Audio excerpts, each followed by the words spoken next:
प्रिय बच्चों, आज हम आप लोगों को संधि का ज्ञान बताने जा रहे हैं। संधि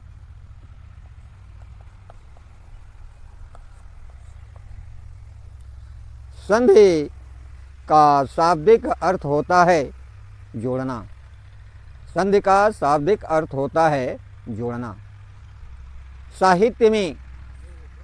साहित्य में जब दो शब्दों में प्रथम शब्द का अंतिम वर्ण, संधि में दो शब्दों में प्रथम शब्द का अंतिम वर्ण और दूसरे शब्द का पहला वर्ण जब जुट करके एक हो जाता है, यानी एक शब्द बन जाता है, तो उसे हम कहते हैं संधि। साधारण रूप में संधि की यह परिभाषा होती है, वर्णों के मेल को संधि कहते हैं। समझ गए कि वर्णों के मेल को संधि कहते हैं। जब आप इसको नोट भी कर सकते हैं, आप इसे नोट भी कर सकते हैं संधि की परिभाषा। जब दो वर्णों के पास पास आने से उसके रूप में परिवर्तन हो जाता है, तो उसे संधि कहते हैं। फिर से देखिए, जब दो वर्णों के पास पास आने में उनके सब रूप में परिवर्तन हो जाता है, उसे हम संधि कहते हैं। तो संधि की आप परिभाषा समझ गए। अब देखिए परिभाषा के बाद संधि के भेद। संधि के भेद यानी संधि जो है तीन प्रकार की होती है। संधि कितने प्रकार की होती है? अर्थात संधि तीन प्रकार की होती है। पहला अच संधि, जिसे हम स्वर संधि भी कहते हैं। दूसरा हल संधि, जिसे हम व्यंजन संधि भी कहते हैं। और तीसरा विसर्ग संधि। तो आप समझ गए, संधि के तीन भेद होते हैं। पहला अच संधि, जिसे हम स्वर संधि भी कहते हैं। दूसरा हल संधि, जिसे हम व्यंजन भी संधि कहते हैं। और तीसरा विसर्ग संधि। प्रिय बच्चों, आप ये सोच रहे होंगे कि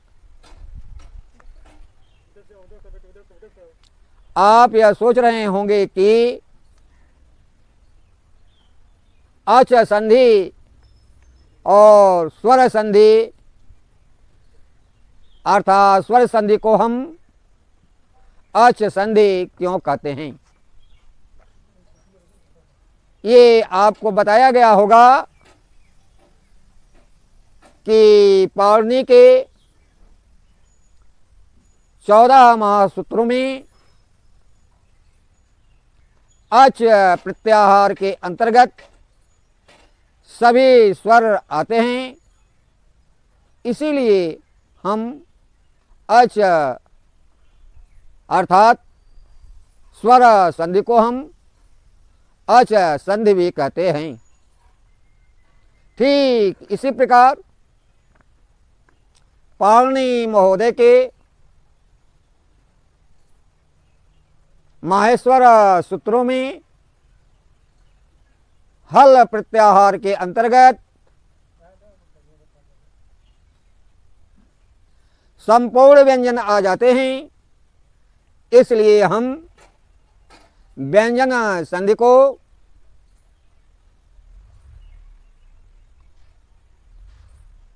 हल संधि कहते हैं। आप लोग ये समझ गए कि अच प्रत्याहार के अंतर्गत सभी स्वर आते हैं, इसलिए हम स्वर संधि को अच संधि भी कहते हैं। ठीक इसी प्रकार हल प्रत्याहार के अंतर्गत सभी व्यंजन आते हैं, इसीलिए व्यंजन संधि को हल संधि कहते हैं। अब देखिए प्रारंभ से अच संधि या स्वर संधि किसे कहते हैं,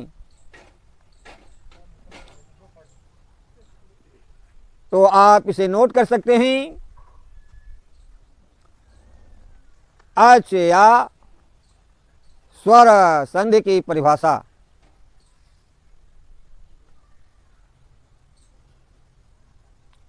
जब प्रथम शब्द का अंतिम वर्ण स्वर हो और दूसरे शब्द का पहला वर्ण स्वर हो, और जब दोनों स्वर आपस में मिलेंगे तो उसे हम कहते हैं स्वर संधि या अच संधि।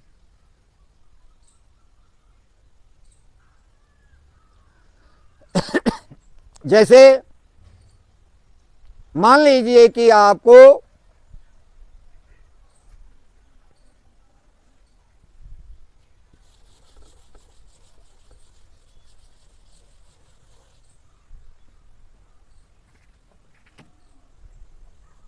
ये आपका दो शब्द है,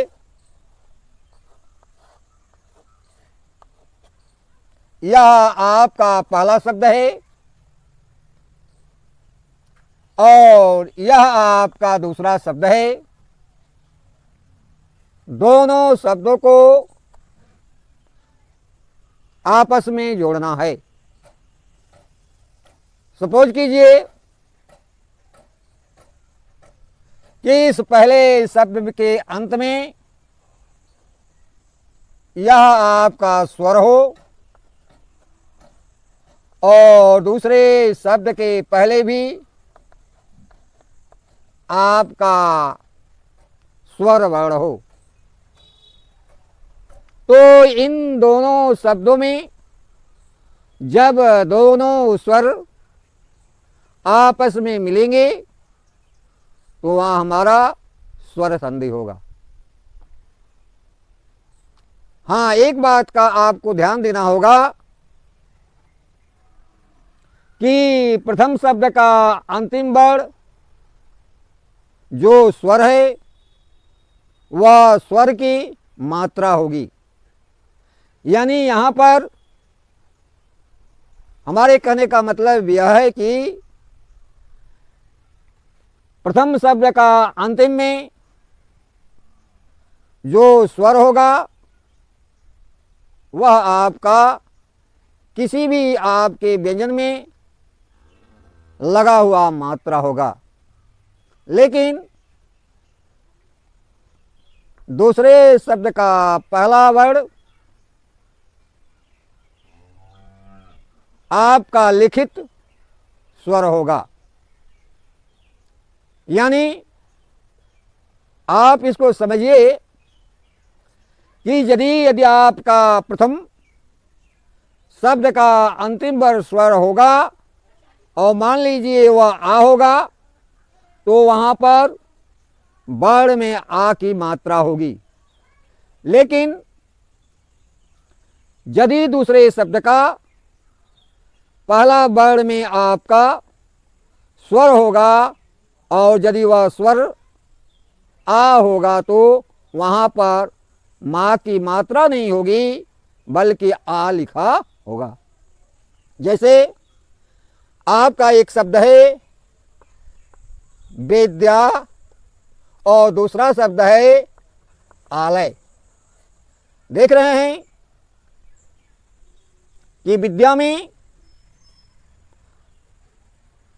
यानी विद्या में आपका अंतिम स्वर जो है मात्रा के रूप में है आ है, यानी आ होने के बावजूद भी यहाँ पर आ नहीं लिखा गया है बल्कि आ की मात्रा है। और दूसरे शब्द जो आपका आलय है, आलय में जो आ स्वर है वह आपका आ लिखा हुआ है। अब विद्या और आलय दोनों जब आपस में मिलेंगे तो इसे हम कहते हैं स्वर संधि। तो आप लोग समझ गए होंगे।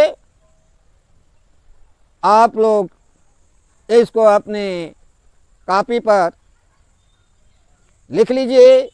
स्वर संधि की परिभाषा यानी अच कोष्ठ में स्वर संधि।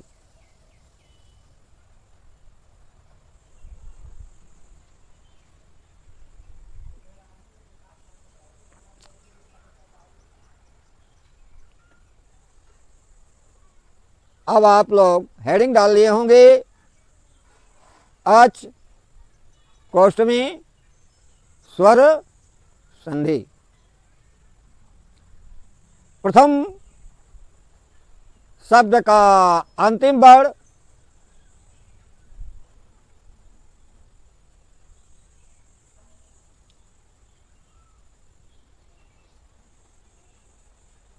स्वर हो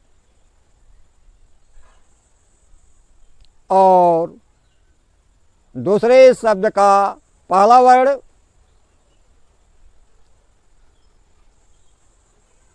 यदि स्वर हो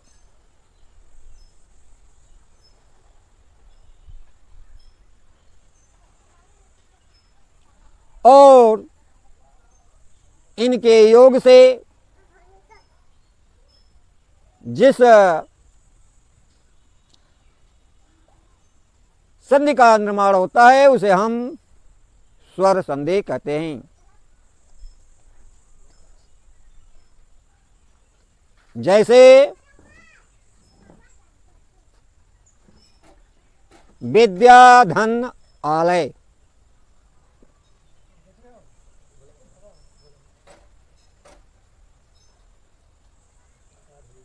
संधि होने पर बन जाएगा आपका विद्यालय।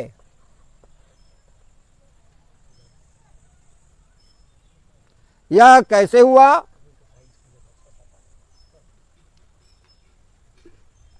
यह कैसे जुटा या किस प्रकार से हुआ, इसका ज्ञान हम बाद में बताएंगे।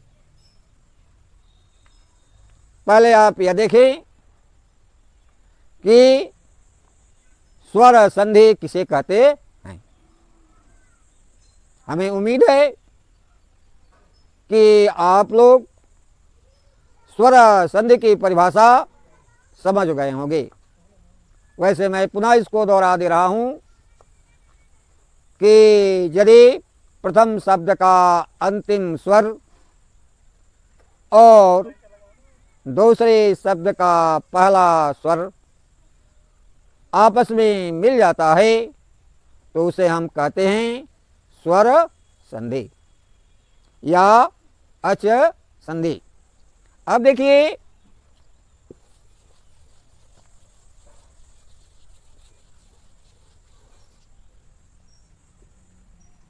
इसके आगे की कड़ी है स्वर संधि के भेद।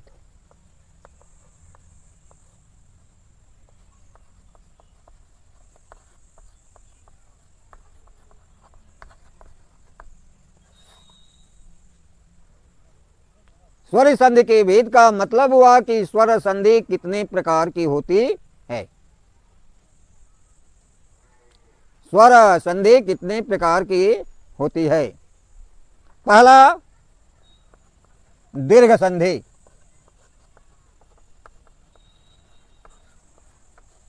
दूसरा गुण संधि,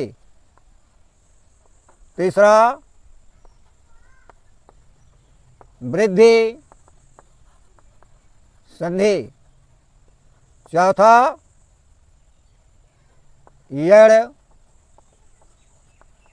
संधि, पांचवा अयादि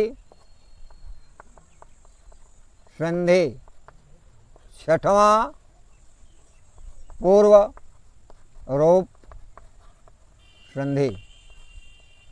आप लोग जो 6 संधि के दीर्घ स्वर संधि के भेद है उसको आप लोग नोट कर सकते हैं।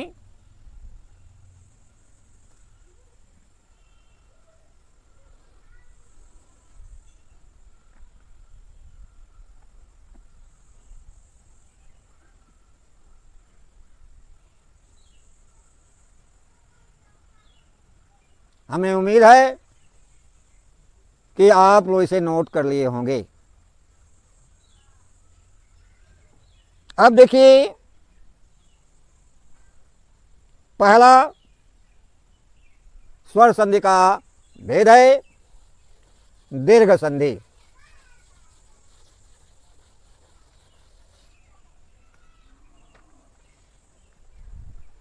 जिसका सूत्र है अकः सवर्णे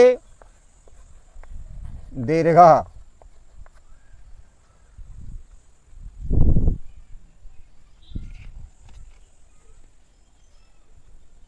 अकः सवर्णे दीर्घः।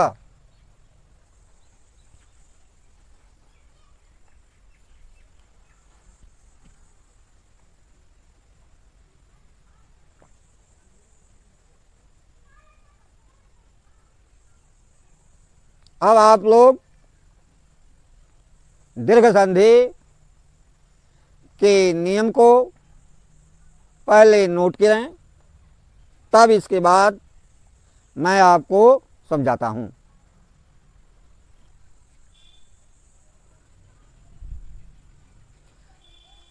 यदि प्रथम शब्द का अंतिम वर्ण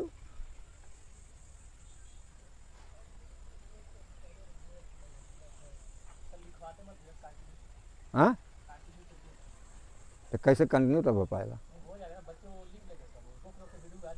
हाँ, प्रथम शब्द का अंतिम वर्ण ह्रस्व अथवा दीर्घ अ, ए, ओ, रे,